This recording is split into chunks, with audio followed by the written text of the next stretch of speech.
नमस्कार भक्तों, जय मां पद्मावती, जय गुरुदेव। आज शनिवार को पाप मोचनी एकादशी है। एकादशी का महत्व हम सभी जानते हैं, परंतु आज पाप मोचनी एकादशी है जिससे कि पापों की मुक्ति हो जाती है। इसीलिए आज के दिन व्रत रखा जाता है। एकादशी का व्रत करने और कथा पढ़ने से पुण्य की प्राप्ति होती है और जाने अनजाने किए हुए सभी पापों से मुक्ति मिल जाती है। इसीलिए चैत्र माह की एकादशी को पाप मोचनी एकादशी कहा जाता है।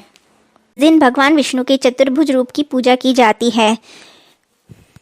एकादशी के दिन भगवान विष्णु की पूजा अर्चना करने से बिजनेस में प्रॉफिट, फंसा हुआ धन वापस मिलता है और आर्थिक स्थिति मजबूत होती है तथा नौकरी में भी प्रमोशन मिलता है। इसके साथ ही दाम्पत्य जीवन में चली आ रही परेशानियां भी खत्म होती हैं। एकादशी के दिन शाम के समय आप विष्णु जी के सामने घी का दीपक अवश्य जलाएं। साथ ही भगवान को बेसन के लड्डू का भोग लगाएं और भोग लगाने के कुछ देर बाद ही उन लड्डू को प्रसाद रूप में सबको बांट दें। फिर थोड़ा सा प्रसाद स्वयं भी ग्रहण कर लें। एकादशी के दिन ऐसा करने से आपको कभी पैसों की तंगी नहीं होगी और घर में हमेशा भंडार बने रहेंगे। यदि आप व्रत नहीं भी कर पाते हैं तो भी ये उपाय अवश्य करें। प्रयास करना मनुष्य का धर्म है। पाप मोचनी एकादशी के दिन एक गोमती चक्र लें और शाम के समय अंधेरा होने पर किसी वीरानी जगह पर जाकर या घर के बाहर ही कहीं खाली जगह पर जाकर एक गड्ढा खोदकर उसमें विष्णु जी का नाम लेते हुए गोमती चक्र को उस गड्ढे में दबा दें तथा भगवान से प्रार्थना करें कि वह व्यक्ति जिसने आपका पैसा ले रखा है और लौटा नहीं रहा है वह लौटा दे। इससे आपके धन आगमन के स्रोत खुलते हैं। अपने जीवन में जीवन साथी की बेहतरी के लिए एकादशी के दिन 5 सुहागिन महिलाओं को घर पर आदरपूर्वक बुलाकर कुछ मीठा भोजन कराएं।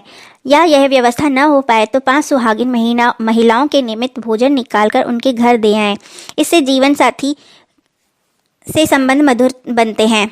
पाप मोचनी एकादशी के दिन भगवान विष्णु की पूजा के समय चंदन घिसकर एक कटोरी में रख दें और जब पूजा समाप्त हो जाए तो दोनों हाथों से भगवान को पुष्पांजलि चढ़ाने के बाद उस कटोरी में से चंदन लेकर अपने बच्चों के मस्तक पर तिलक लगाएं। इसके अलावा यदि आपका कोई काम नहीं बनता है या पति या पत्नी के संबंध बिगड़ रहे हैं या पति का कोई काम नहीं बन रहा है तो उनका पहना हुआ कपड़ा लें, अपने पार्टनर का पहना हुआ कपड़ा लें और उस पर सिंदूर, केसर और गंगा जल मिलाकर एक स्याही बनाकर उसका नाम लिख दें। फिर नीचे उसकी माँ का नाम लिखें। जैसे पत्नी यदि पति के लिए कर रही हैं तो पति का नाम, फिर उनके नीचे अपनी सास का नाम लिखें। इसी प्रकार पुरुष अगर स्त्री के लिए कर रहे हैं तो पत्नी का नाम, फिर उनकी सास का नाम लिखें। ऐसा लिखने के बाद में एक शीशा रख दें और उस पर एक ऊंची बत्ती का दीपक जलाएं। जिससे ऐसा दीपक जलाएं जिसकी लौ कांच में दिखाई दे।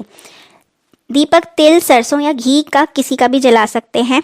फिर एक माला जाप करना है किसी भी बृहस्पति मंत्र का, या ओम ग्राम ग्रीम सह गुरुवे नमः या ओम भ्रीं बृहस्पते नमः, तथा प्रार्थना करें कि हे गुरु भगवान, मेरे पति की जो भी परेशानी है वो ख़त्म हो जाए और उन्हें सफलता मिले। यदि रूठा हुआ भी है तो भी इस तरह से प्रार्थना करें कि वह मान जाए और शीघ्र घर वापस आ जाए। इस प्रकार करने से सारे बिगड़ते हुए काम बनने लगेंगे।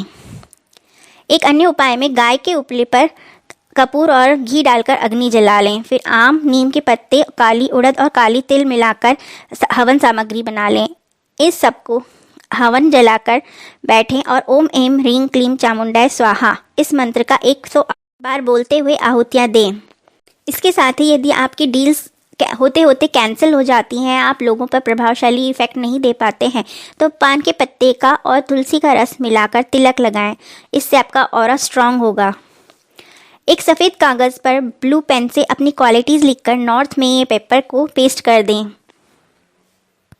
अगर आपका काम कमीशन बेस्ड है और आप अपनी कम्युनिकेशन स्किल से ही पैसा कमाते हैं और वो काम नहीं चल पा रहा है तो 5 धतूरे के भी सफ़ेद कपड़े में बांधकर हमेशा अपने जेब में रखें। आज एकादशी के साथ शनिवार भी है तो शनिदेव के निमित्त एक दीपक पीपल के वृक्ष में अवश्य प्रज्वलित करें। दीपक चाहे तिल का जलाएं या सरसों के तेल का, परंतु जलाएं अवश्य। साथ ही विष्णु जी के सामने भी यदि मंदिर जा सके तो वहाँ पर जलाएं अथवा अपने घर के ही मंदिर में लड्डू गोपाल जी के आगे भी लगा सकते हैं। यह दीपक जो है वो उत्तराभिमुखी या पूर्वाभिमुखी ही प्रज्वलित करना चाहिए। देवताओं को हमेशा गोल बत्ती का दीपक लगता है और देवियों को हमेशा लंबी बत्ती का दीपक लगता है, तो ये ध्यान रखें कि गोल बत्ती का दीपक ही लगाना है। यदि आपका घर का कोई भी सदस्य, कोई बच्चा या पति ही आपका कोई कहना नहीं सुनता है या गलत रास्ते जा रहे हैं, कोई काम गलत कर रहे हैं और आप चाहते हैं कि वो अपने सन्मार्ग पर वापस आ जाए, तो 5 काली मिर्च और 5 लौंग को लाल कपड़े में बांधकर हनुमान जी के चरणों में चढ़ा दें। वहाँ जाकर अपनी मनोकामना कहें या और हनुमान चालीसा का पाठ करें। फिर वापस इन्हें ले आएँ और जिसे भी आप सन्मार्ग पर लाना चाहते हैं उसे ये इसको खाने में दे दें। इससे वह सन्मार्ग पर आ जाएगा। साथ ही कोई आपकी मनोकामना लंबित पड़ी है और वो पूर्ण ही नहीं हो रही, तो 7 काली तिल और 1 काली मिर्च ले जाकर शिवलिंग पर अर्पित करें। साथ ही ये मनोकामना रखें तथा ओम नमः शिवाय का जाप करते हुए मनोकामना करते हुए उन शिव जी पर उनको चढ़ा दें। मनोकामना अवश्य ही पूर्ण होगी। आशा है ये वीडियो आपको पसंद आई होगी, तो वीडियो को लाइक एंड शेयर करें। चैनल पर नए आए हैं तो सब्सक्राइब करें और बेल आइकन प्रेस कर नोटिफिकेशंस को ऑल पे सेट करें। धन्यवाद।